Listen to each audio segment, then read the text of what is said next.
Good afternoon, everyone, and Happy New Year at the Rogue Theater.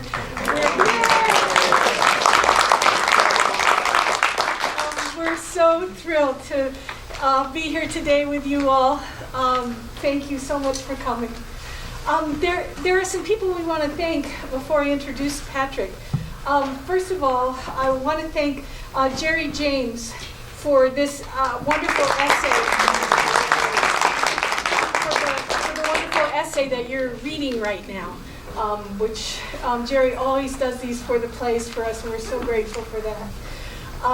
We also want to thank the Arizona Humanities Council for helping to sponsor this talk, and we want to thank Bill and Nancy Sohn for your sponsorship of the talk.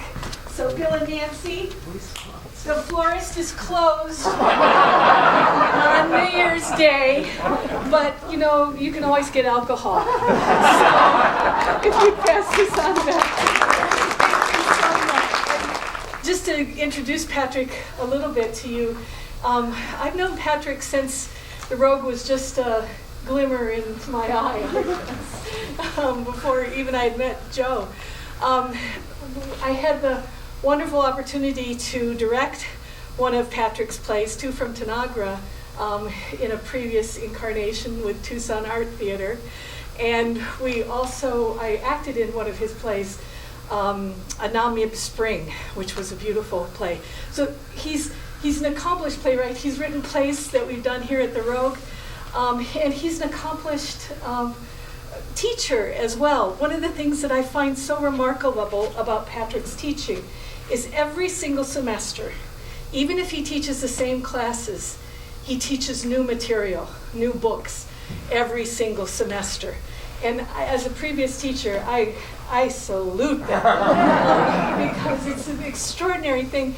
And of course, I've never asked you this, Patrick, but I think the reason he does that is to keep it alive for himself and for the students. And they're free to professors. Oh, and he gets to increase his library too. That's great. But he's won a bazillion awards all over the place. But I'm just so thrilled to be able to call Patrick my friend. So enjoy. I think the most important thing I have to say today is thank you. Each and every one of you. Thank you, Dean, as always. Thank you, everyone, for being here. This is very special. It's just marvelous that we're here. And I remember 2 years ago when COVID broke and theaters everywhere in the world closed, people asked me, what do you think is going to happen to the Rogue? And I would say, I think they're going to come back stronger than ever. And here we are.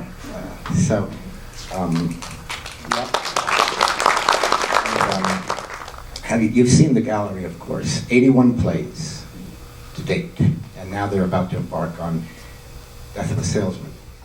And at 15 performances per play, you realize that's 1,215 times Joe and Cindy have told us to turn off our cell phones. Staying power, they have. But I'm looking forward to play 100 and more. And the thing I'd like to say as well is I'm going to step down in a minute, but it's fun to sit where I don't belong. You know, this is set for the characters and the actors, but it feels a little transgressive, you know, to sit here. So I'm going to start here and then move over a little bit. A year ago, when Cindy asked me in the office if I would give a talk on Arthur Miller's Death of a Salesman, I jumped at it and wondered what I might possibly say about this play that hasn't been said before. And looking into it, I realized the greater challenge is saying something about Arthur Miller's Death of a Salesman that Arthur Miller himself hasn't already said. I've read the interviews, but I came up with something, and that is Death of a Salesman changed Patrick Baliani's life. And not even Arthur Miller has said this yet. In the presentation I gave here a year ago with Joe McGrath, which Christopher filmed, we streamed it because of COVID.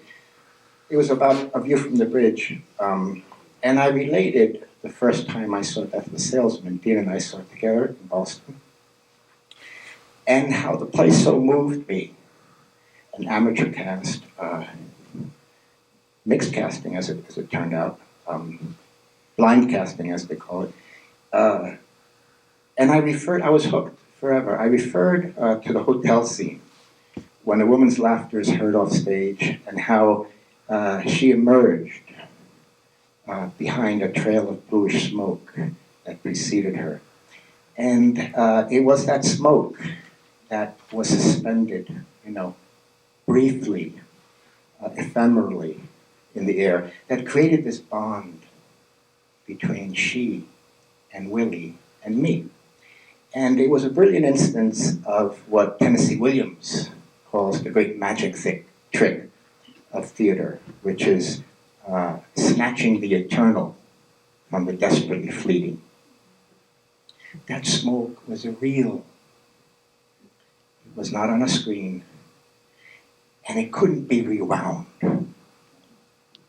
But that was only the beginning of the play's hold on me. 5 years out of college, and I'm feeling very lost in a job I hate, not knowing what I would do with my life. And to my great dismay, I identified greatly with Biff Loman, Willie's son. Early in the play, Willie remarks, "Not finding yourself at the age of 34 is a disgrace." But I was 27. And I consoled myself thinking I had 7 years to find myself and at least beat Biff to it. Every parent has felt what Willie says, raising his 2 boys, at one point, "Nothing is working out. I don't know what to do." And I have asked myself about the writing life, what Willie ponders about his own vocation. What are you building? Lay your hand on it. Where is it? Of course, anyone of a certain age has felt, perhaps subliminally, what Willie's wife, Linda, pronounces early on. All of life is a casting off. So I hope you're getting the sense that the play has somewhat impacted me. But here's the real kicker. In rereading Death of a Salesman recently, I realized the harshest truth of all. All of a sudden, holy shit, I'm older than Willie Loman. How much older? I'm not going to say. Arthur Miller has been variously described as a moralist, a playwright of ideas, or a social dramatist. Let's examine these notions through an exploration of Miller's many essays on theater and a brief look at some of his plays. "In this age, few tragedies are written," begins Arthur Miller's landmark essay, Tragedy and the Common Man, first published in the New York Times in 1949. As significant in theater history as Miller's essay has been, the treatise seems an afterthought to his Death of a Salesman. First produced that same year, a tragedy of stunning proportions, and arguably the most renowned American play worldwide. Miller provides some explanation why tragedies in our age are rarely written. The scarcity of heroes among us, the skepticism of science, and because, in his words, the heroic attack on life cannot feed on an attitude of reserve and circumspection. The overriding assumption, though, whether explicit or implied, resides in the idea that the tragic mode is archaic, fit only for the very highly placed, the kings or the kingly. That tragedy lies in the domain of the high and mighty is clearly stated in Aristotle's Poetics. Therein, tragedy is suited to the man of great reputation and prosperity, like Oedipus and Thyestes, and conspicuous families such as theirs. This is, of course, the classic equivalent of the higher you climb, the harder you fall. Miller disputes this. I believe that the common man is as apt a subject for tragedy in its highest sense as kings were, he writes. The commonest of men may take on that stature of kings to the extent of their willingness to throw all they have into the contest and to battle in a procurement of their rightful place in the world. Miller describes how the Greeks could question the fundamental truths of their heavenly ordained cosmos and return to conform its validity. In sociodramatic terms, everything is in suspension, nothing is accepted, and in this sketching and tearing apart of the cosmos, in the very action of doing so, characters gain size, the tragic stature which is spuriously attached to the royal or the highborn in our minds. Significantly, whether kingly or commonly, the possibility of victory must be there in a tragedy. Tragedy is not pathos. A pathetic situation is one in which a character fights a battle they could not have won. We might ask, if Death of a Salesman is a tragedy, what possibilities exist for him to gain victory? How might Willie have claimed his rightful place in the world? Is Willie a tragic protagonist? I may have just furnished Cindy and Joe with enough questions to begin the next 3 Rogue Talkbacks. My friend Howard Allen taught me long ago, theater is a place where we learn why things happen. What's most potent in theater is not the depiction of what happened, nor even how it happened, but rather why things happen. In another essay, Miller's The Nature of Tragedy, he goes further. When I show you why a man does what he does, I may do so melodramatically. But when I show you why he almost did not do it, I am making drama. For as soon as one investigates not only why a man is acting, but what is trying to prevent him from acting, assuming one does so honestly, it becomes extremely difficult to control the action in the forced and arbitrary form of melodrama. In other words, drama is truer to life than melodrama. And it's the development of character, clearly, that distinguishes the two. As Miller notes, it is possible to write a good melodrama without creating a single living character. In fact, melodrama becomes diffused wherever the vagaries and contradictions of real characterizations come into play. According to Miller, only when drama finds the balance between a character's development and their evolution within the world does drama achieve balance and most closely resemble the process of human action. Above all else, tragedy requires the finest appreciation by the writer of cause and effect.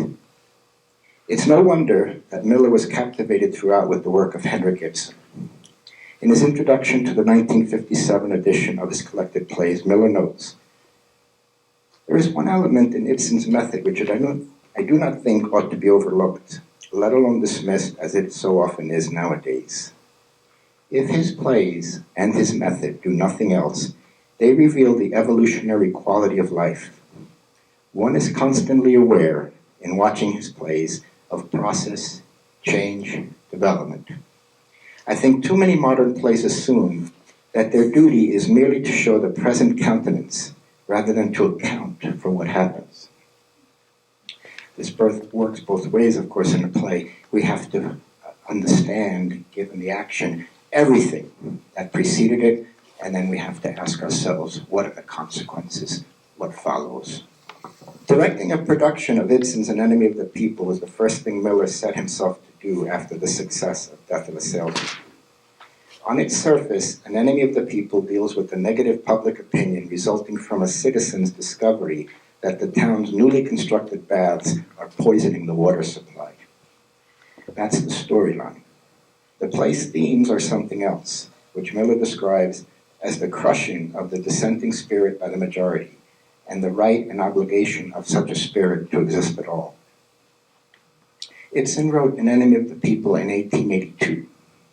Miller produced the play 70 years later. In his essay, Ibsen's Warning, Miller writes, "I'm sure that few in the first New York audience of the early 50s were terribly convinced by the play's warnings of the dangers to the environment." An Enemy of the People, 1882, Miller's revival in the 1950s. "It is but one more evidence," says Miller, "that the artist's powerful desire to penetrate life's chaos, to make it meaningfully cohere, has literally created a truth as substantial as a sword for later generations to wield against their oppression."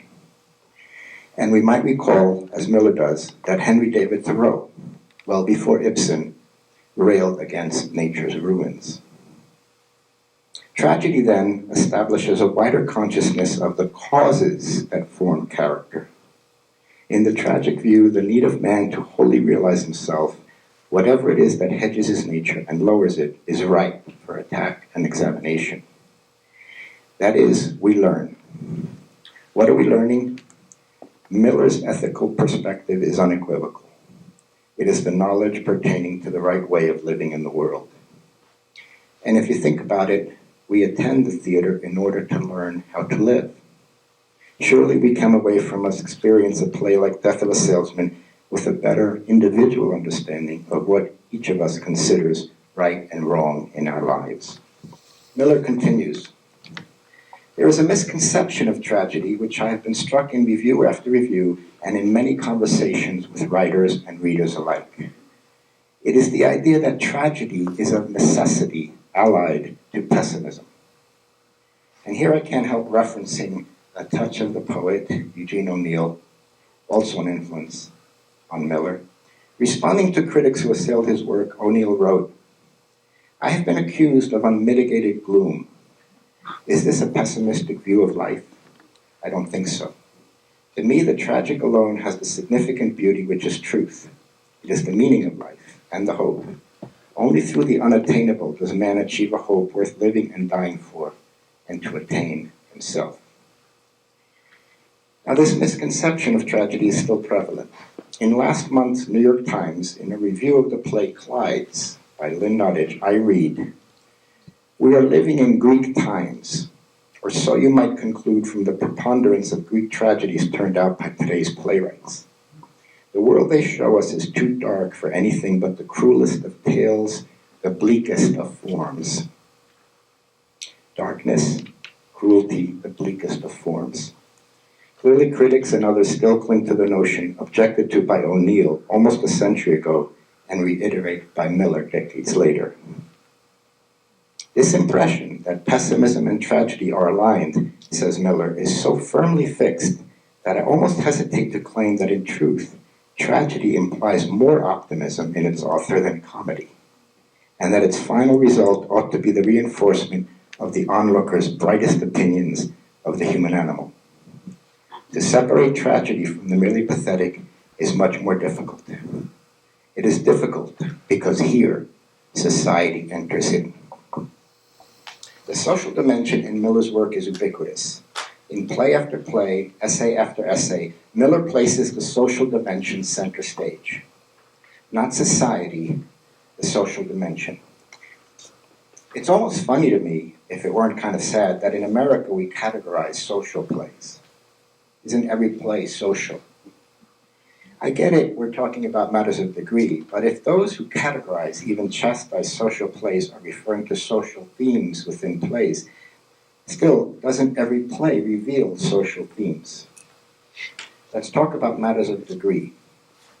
In his essay on social plays, originally the preface to the one-act version of A View from the Bridge, Miller elaborates on crucial historic and cultural differences between Greek and American societies.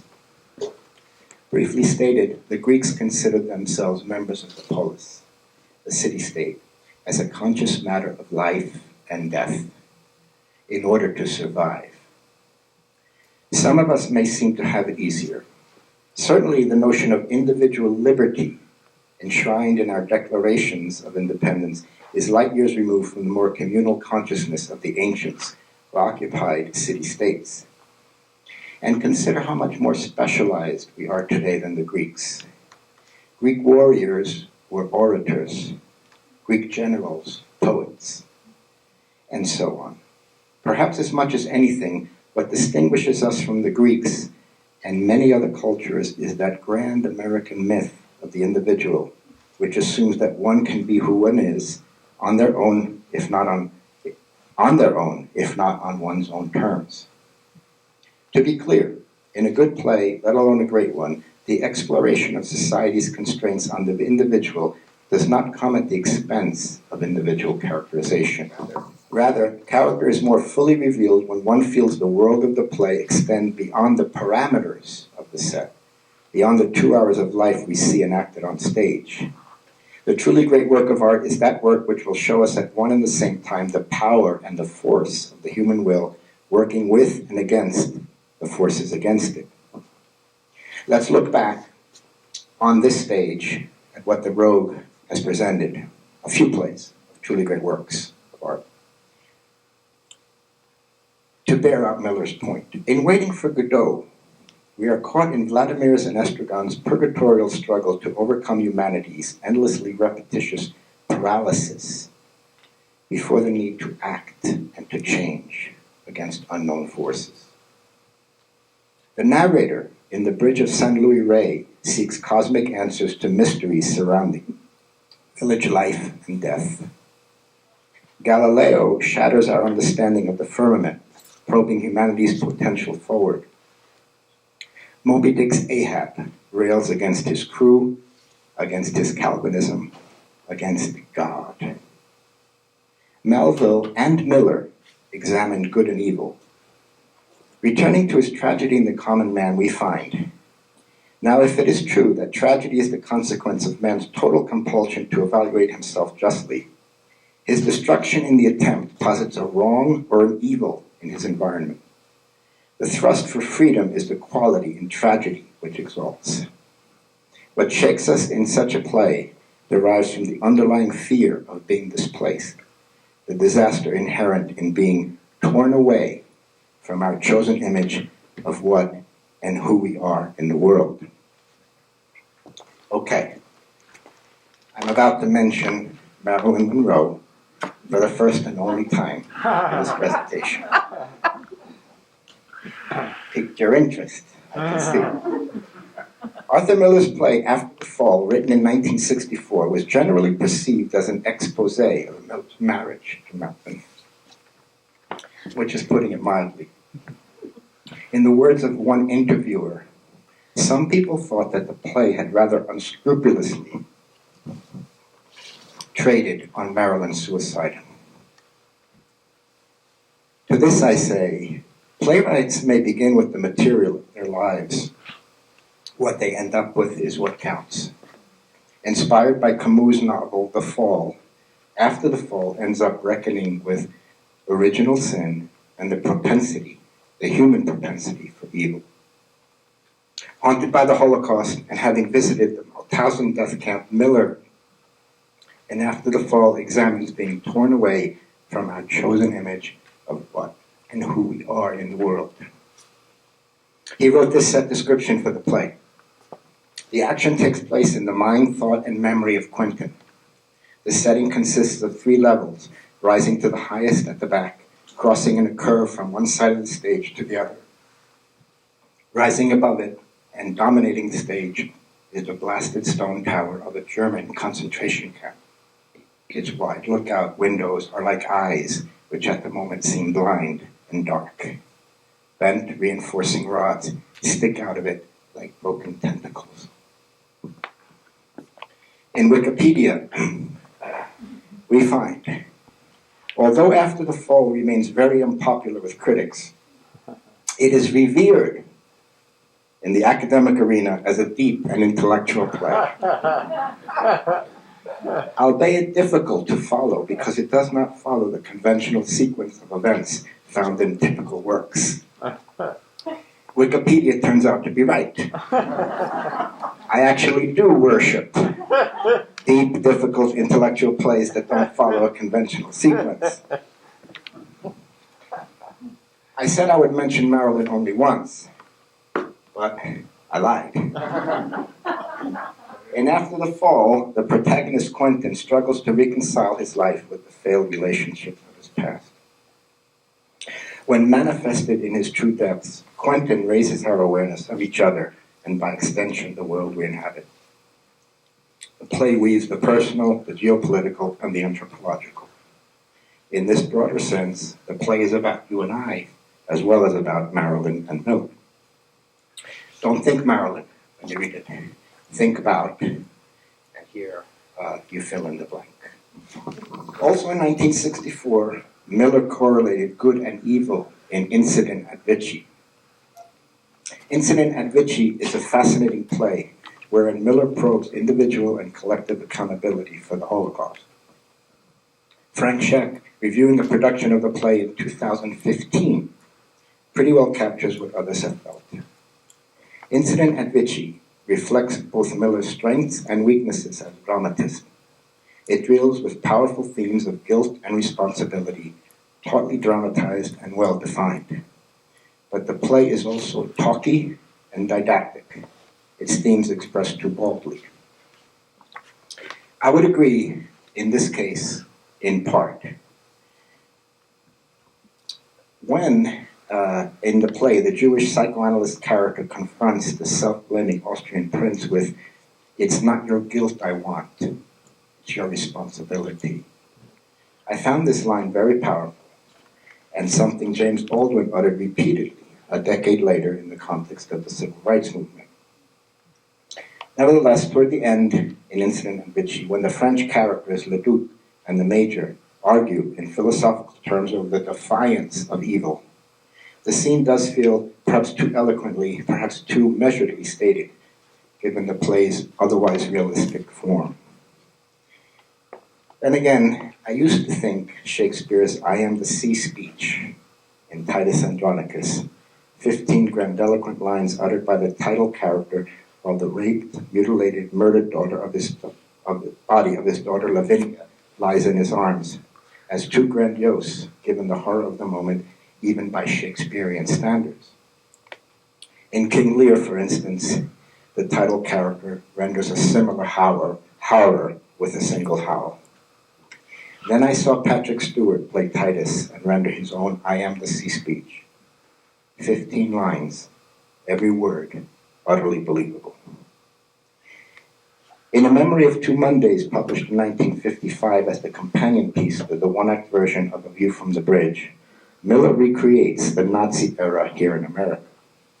The play begins with a dialogue between Raymond, an auto parts warehouse manager, talking to Bert, a young employee.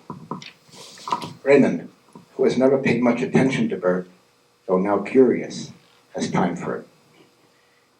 "How did you get time to read that paper?" "Well, I got about an hour and 10 minutes on the subway. I don't read it all, though. Just reading about Hitler." "Who is that?"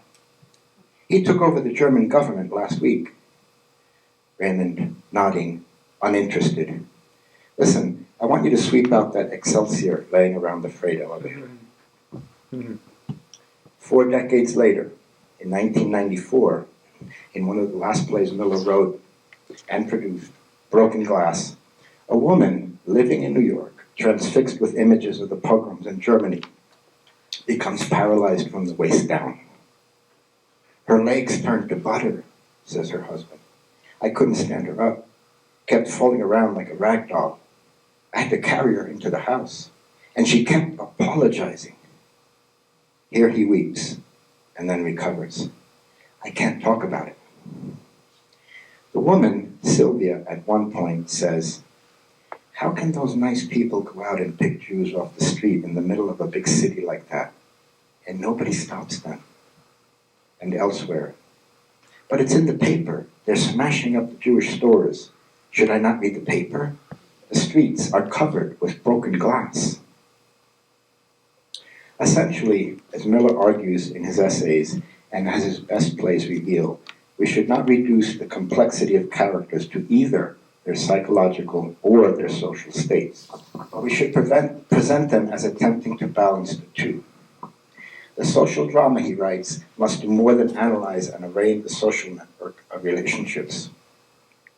It must delve into the nature of man as he exists, to discover what his needs are, so that those needs may be amplified and exteriorized in terms of social concepts.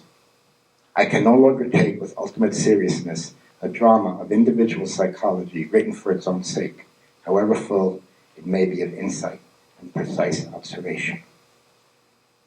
In this sense, as Miller notes, Tennessee Williams' A Streetcar Named Desire and Cat on a Hot Tin Roof are social dramas, as are all of Eugene O'Neill's plays. For they ultimately make moot, whether weakly or with full power, the ancient question, how are we to live? And that question, in its best and most humane sense, is not merely a private inquiry. Regarding original sins, fully fleshed in the play The Crucible, Miller notes that in America, religion has historically taken up the concerns of the community, while spirituality is relegated to the individual.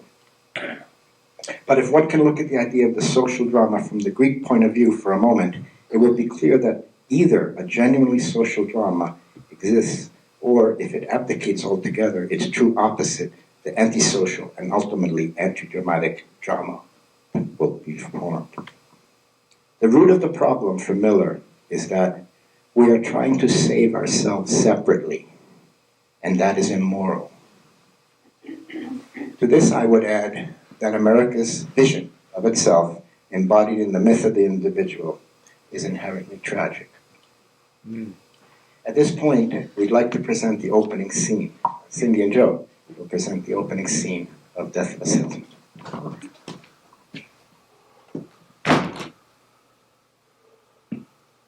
Oh boy, oh boy.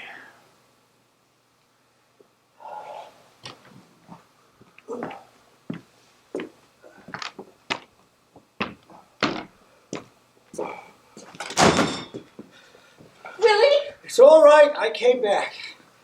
Why? What happened? Did something happen, Willie? No, nothing happened. You didn't smash the car again, did you? I said nothing happened. Didn't you hear me? Don't you feel well? I'm tired to death.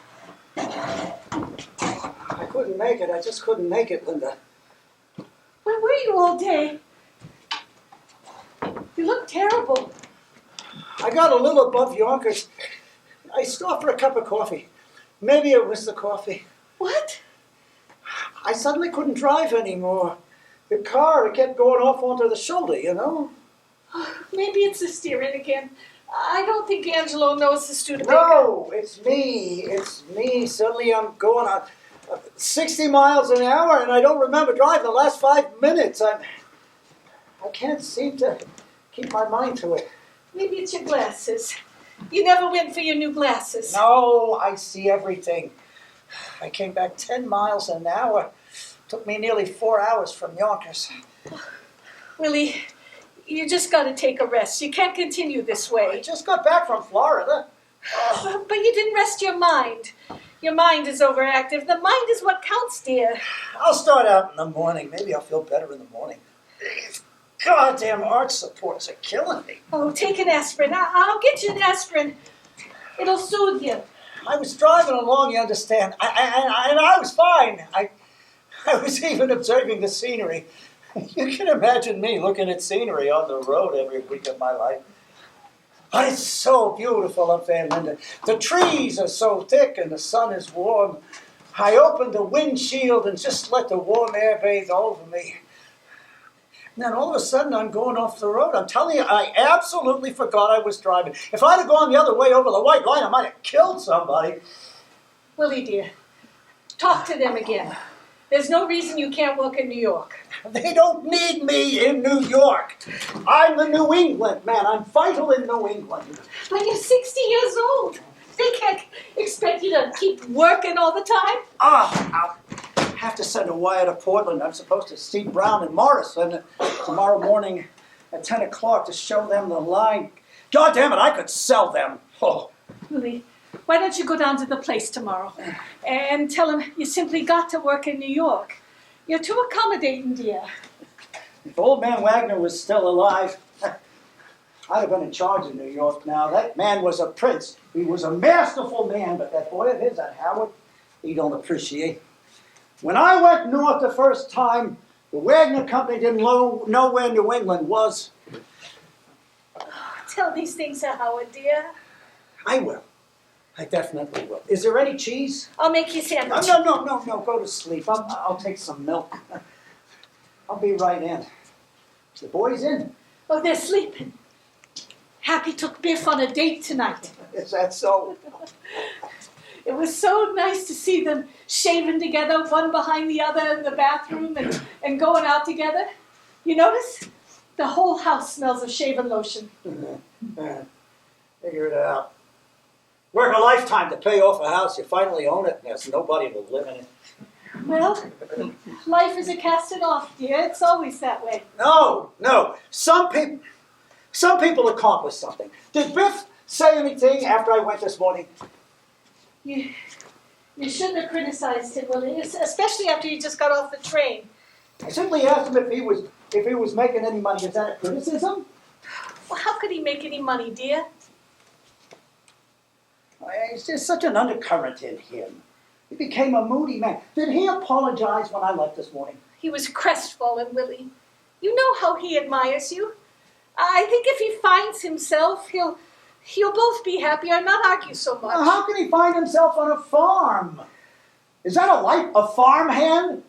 In the beginning, when he was young, I thought, well, a young man, it's good for him to tramp around, take a lot of different jobs. But it's more than 10 years now, and he has yet to make $35 a week. He's finding himself, Willie. Yeah, not finding himself at the age of 34 is a disgrace. Shh. The trouble is, he's lazy, goddammit. Willie, please. Biff is a lazy bum. Willie, they're sleeping. Go downstairs and get yourself something to eat. Go on. Why did he come home? I would like to know what brought him home. I don't know. I think he's lost. Yeah, I think he's very lost. Biff Loman is lost. And such a hard worker, too. One thing about Biff, he's not lazy. Never. I'll see him in the morning. Have a nice talk with him. I'll get him a job selling. He could be big in no time. My God, remember the way they used to follow him around in high school? When he smiled at one of them, the faces lit up. When he walked down the street.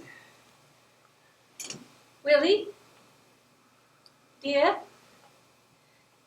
I got a new kind of American-type cheese today. It's whipped. Why'd you get American when I like Swiss? Well, I just thought you'd like a change. I don't want to change. I want Swiss cheese. Why am I always being contradicted? I thought it would be something new. Why don't you open a window in here, for God's sake? They're all open, dear. The way they boxed us in here. Bricks and windows, windows and bricks. We should have bought the land next door. The street is lined with cars.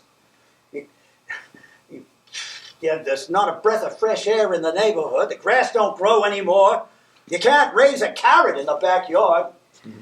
They should have had a law against apartment houses.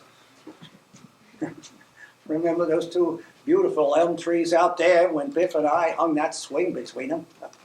Like being a million miles from the city. Yeah, they should have arrested the builder for cutting those down. They massacred the neighborhood. And more I think of those days, Linda. This time of year, it was lilac and wisteria. And then the peonies would come out and the daffodils. What fragrance in this room. Well, people had to move somewhere, I guess. No, there's more people now. Well, I don't think there's more people. There's more people. That's what's ruining this country. The population is out of control. Competition is maddening. Smell the stink from that apartment house. And another one on the other side. How can they whip cheese? You're not. Go downstairs and try it, dear, and be quiet.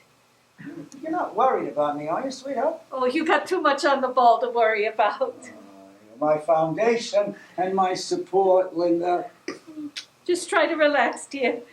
You make mountains out of molehills. I won't fight with him anymore. If he wants to go back to Texas, let him go. He'll find his way. Sure, certain men don't get started till later in life, like Thomas Edison, I think. Or B.F. Goodrich. One of them was deaf. I'll put my money on Biff. Willie, dear, if it's nice on Sunday, we'll take a drive in the country and we'll open the windshields and we'll take lunch. Windshields don't open on the new cars. Well, you opened it today, dear. Me? I did. Now, isn't that peculiar? Isn't that remarkable? What, darling? That is the most remarkable thing. What, dear? I was thinking of the Chevy, 1928, when I had that red Chevy. Isn't that funny? I could have sworn I was driving that Chevy today. Linda, what's all this crap on the kitchen table? I don't know, the boys, you know, the boys. In 1983, Arthur Miller directed a production of Death of a Salesman in Beijing, China. This came at the request of Cao Yu, head of the Beijing People's Art Theater, who was eager to open his country to international influence after having personally suffered the repressions of China's Cultural Revolution. Nobody knew how this would work. There was the question of whether Chinese audiences could relate to Western plays after so many years in isolation. In his fascinating study, Salesman in Beijing, Miller writes, "It was also a question of the Chinese actor, trained in an unrealistic style that was at its worst melodramatic, and intolerably over-emphatic compared with understated Western acting. Perhaps most daunting of all, the actors did not speak English. Miller had no Chinese language. Can you imagine directing a cast without being able to talk to them in their language? So everything happened through translation. And keep in mind that in a government-subsidized theater, the rehearsal apparatus is radically different." Miller writes, "On arriving this morning, I discover a dozen or so bewigged, dummy heads standing in rows on some tables pulled together, the cast trying them on with the fervent advice and aid of 4 or 5 women and 1 man from the theater's own wiggery. These specialists are, after all, dressed in standard trousers and plain jackets, the man wearing his blue cap as befits wig makers in a workers' theater. Cindy, can you imagine commanding the rogue wiggery department? 5 or 6 employees in a single unit, with or without standard trousers." Miller comments on the early development of the set. "I note the presence of a large cardboard box against a right wall. Through his interpreter, Miller understands that this will be the refrigerator. The assistants now produce 2 chairs and a mahogany table that must once have belonged to a matched set. The chairs have serpentine lines and would likely not be found in an American kitchen. Perhaps this looks to them like an American kitchen, and maybe I ought to leave it at that. But this raises a certain philosophical quandary that so far I have been unable to resolve. Where exactly is this play supposed to take place? In China? In America? Where? I think I shall wait to comment on the furniture until I can decide this question. The first thing I want to discuss with you," Miller begins, "is the problem of how to act like Americans. The answer is very simple, and I urge upon you to try as hard as you can to believe what I say. You must not attempt to act like Americans at all." During an early rehearsal, the actor playing Happy, the younger brother, commented on this bedroom scene, the second in the play. "And the brothers are upstairs in their bedroom, overhearing Willie below in the kitchen. The actor says, 'I can't imagine a Chinese continuing to talk to his brother once he says, as Biff does, that he's going to sleep.' A fellow actor elaborated, 'An American feels he must say what he has to say no matter what, whereas a Chinese would feel that to continue would be ineffectual.' Miller asked if this were a matter of familiarity. The actor responded, 'No, not really. It's probably the recognition of limits. Once the limit is reached, that is all that can be done.' The actor playing Biff at one point asked about his character.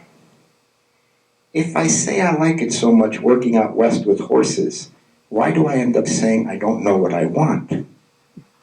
To which Miller, through his translator, responds, "You are not reading the script. You have been saying the correct line yourself for days now, but you are not even listening to yourself. You don't say, I don't know what I want, but I don't know what I'm supposed to want." Oh, the intricate layers of discovery in the process of rehearsal, right? And then the young actor playing Hap remarks, "One thing the play that is very much Chinese about this play is the way Willie tries to make his sons successful. The Chinese father always wants his sons to be dragons." The book Salesman in Beijing is a marvelous read. I recommend it to anyone interested in the dynamics of staging, especially as it relates to characterizations and various differences between Chinese and American cultures. In it throughout are lessons big and small. "I can tell you now," says Miller in that book, "that one of my main motives in coming here is to try to show that there is only one humanity, that our cultures and our languages set up confusing sets of signals, and these prevent us from communicating and sharing one another's thoughts and sensations. But at the deeper level where this play lives, we are joined in a unity that is perhaps biological." And I wish I'd had that quote handy a week ago or at the end of the semester when a student asked me for a succinct definition of humanism.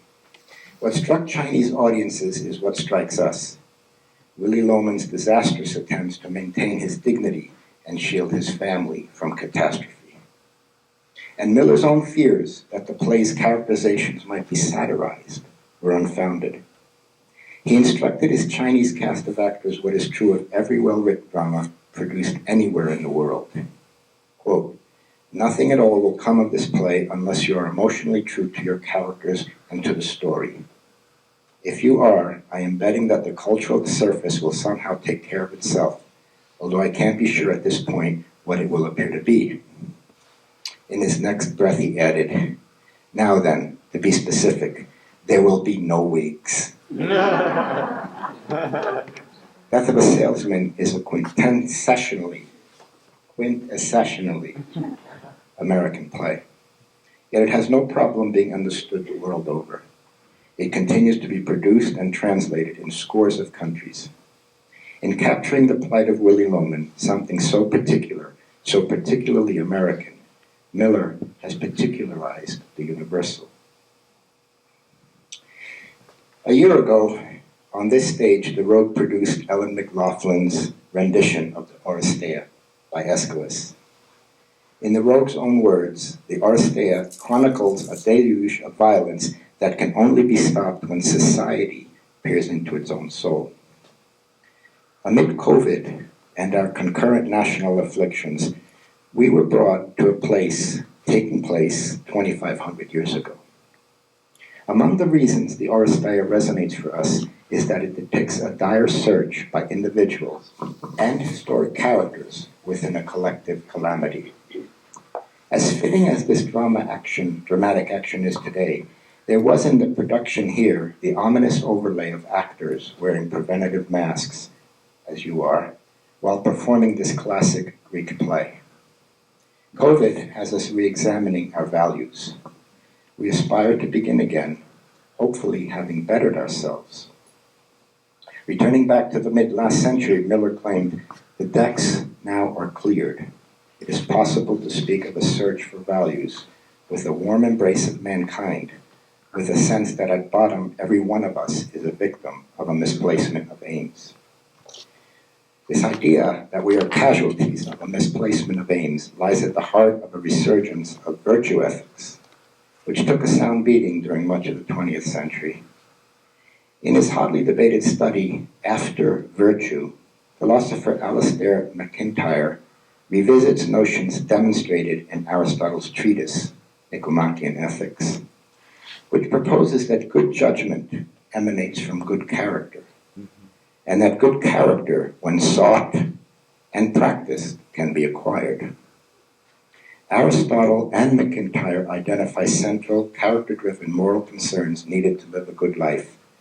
In contrast to various contemporary situationist ethics, which question whether character has much, if anything, to do with morality.